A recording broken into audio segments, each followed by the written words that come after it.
De gemeente is flink gegroeid. Niet door Gennepnaren, maar door de ellende in Oekraïne. De uitbraak in de oorlog in de Oekraïne en het klemmende beroep op de gemeente om huisvesting voor vluchtelingen uit Oekraïne te verzorgen. En daar hebben wij begin vorig jaar, eigenlijk in maart, april al snel op ingesprongen. Een vakantiepark in de gemeente stond begin dit jaar leeg. Het gemeentelijke bestuur zag dit als geschikte locatie om 450 Oekraïners te huisvesten. De Oekraïners komen liever niet op camera.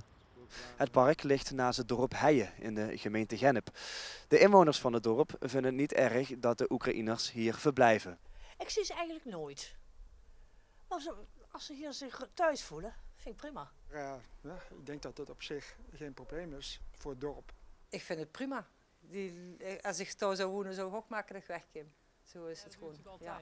Volgens de locatiemanager zijn de oorlogsvluchtelingen erg tevreden met het verblijf op het park. Het is natuurlijk ook een heel mooi park waar mensen hun eigen voorzieningen hebben. Dus ze kunnen hun eigen pannetje koken, ze hebben hun eigen wasgelegenheden, douchegelegenheden. En ik weet eigenlijk wel zeker dat dat heel erg gewaardeerd wordt door de mensen. De Oekraïners worden geïntegreerd binnen de Gennepse gemeenschap. De kinderen gaan naar school en bijna alle volwassenen werken in de regio.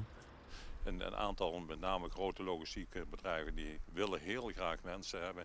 En heel graag Oekraïners, omdat het echt conscientieuze, harde werkers zijn. Er hebben zich heel veel vrijwilligers gemeld om een bijdrage te leveren aan de huisvesting en de opvang van de Oekraïnse vluchtelingen. Dat is eigenlijk ook wel logisch, want het past een beetje in het DNA van de Gennepenaar. We hebben een zorg-DNA en dat zie je dan ook terugkomen.